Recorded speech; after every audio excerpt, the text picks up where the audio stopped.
Hello and welcome back to the Goodness Margin, the place where we find margin for the good things in life. Today, I want to share with you 5 habits of a minimalist, or maybe not necessarily a minimalist, but someone who has less clutter in their home. These 5 habits are really easy for you to implement in your own life. But first, if you haven't subscribed to my channel, I would love for you to do that. And you can even hit the bell to be notified when the next video goes live. Habit number 1, make intentional purchases. This is really a mindset shift that I saw change in my own life. I love Home Goods, TJ Maxx, Marshalls as much as the next person. But you'll be walking through the aisles of Target and there's those items on the end cap that you didn't even know that you needed. And they're a really great price.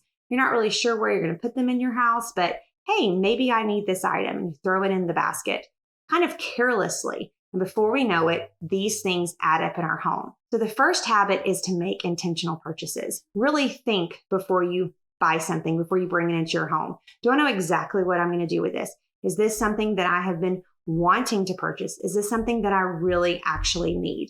And I feel like as you go through the process of ridding your home of the clutter, of getting rid of things that still have the price tags on them, I know that happened to me in my closet. It really helps me to make those intentional purchases going forward. Is this something that's just going to hang in my closet? Maybe it doesn't fit me exactly like I would want it to, but it's on a huge sale, so I need it.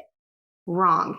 When you realize that each place of real estate in your home is valuable, then that will really, really help you to make those intentional purchases. To think about that shirt. Is this something that I want to add to my wardrobe that I want to wear over and over again? And number 2 is every item has a home. So each item in your house needs to have a home, a place that it belongs. That also kind of goes back to number 1 and helps you when you're making those purchases. You see an item and you think, oh, this is cool. This is on sale. Okay, where am I going to put this? If everything in my house has a place it belongs, then I need to know exactly where this is going to go.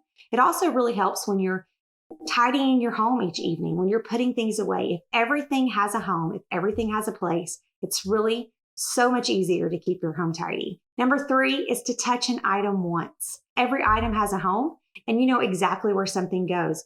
When you are finished brushing your teeth in the morning, you don't just leave your toothpaste and toothbrush sitting on the counter, because you have an exact place that goes.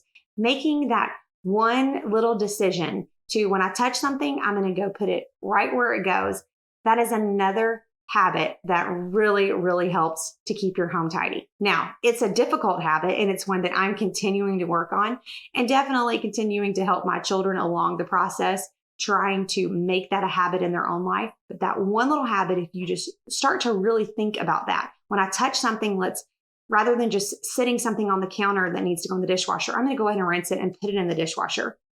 Those little habits really go a long way to keeping our home tidy. Number 4 is creating a routine for minimizing zones. This isn't a one-time event. Minimalism or having a decluttered home isn't something that you just do one day and then it stays that way forever. Things enter our home, especially if you have children, but even without children, there are things that I pick up. I'll be at a work conference and I bring home several things, or I go to the store and they give me a couple of free things, and before I know it, I've got stuff. It's hard to imagine, but every single month I seem to fill up a small bag for donations. We have a service that comes by and picks up donations for a local shelter. Every time they text me, I say, yes, actually, I do have a bag that I can sit out on my front porch for you, because I have to create a routine for continually minimizing the zones in my home. I'll link that below, but what that looks like is every 6 months, I go through each part of my home. It's a routine where I cycle through. In January, I'm going to go through my office area and my living room, and I'm going to be sure that I've completely decluttered that again, that I've gone through and minimized that zone again. And then in July, I'm going to do it all over again.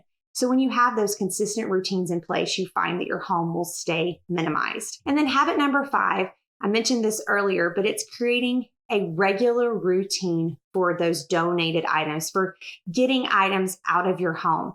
Thankfully, we do have a local shelter, and they will text and say, hey, do you have something that we can pick up next Monday? And I'm very, very thankful. That makes it really, really easy. But even if you don't have someone that'll pick those things up at your home, Put a little box in the back of your vehicle. And when it gets full of donated items, just stop by your local shelter or wherever it is that you like to donate and drop those items off. Whatever works for your family, create a regular routine for donating things. Upstairs in our linen closet, I keep a bag, like a Trader Joe's bag or a box of some sort, and I keep that in the bottom of that closet. My kids know if they have something they want to get rid of, they can just drop it in that box. We have developed that habit in our home. This makes it so simple to quickly get rid of those items. That way you don't pick something up and think, I need to donate this, but then you hang on to it. Pick it up. You know what? This needs to go, and immediately go drop it in that space that you have for your donated items. So I would love to hear from you. Which of these habits have worked for you, and which of these do you think you need to develop a little bit more? Or do you have another habit that has really helped you along your minimalism journey? If you've enjoyed this video, I would love for you to subscribe to my channel, hit the bell so you'll be notified when the next video goes live.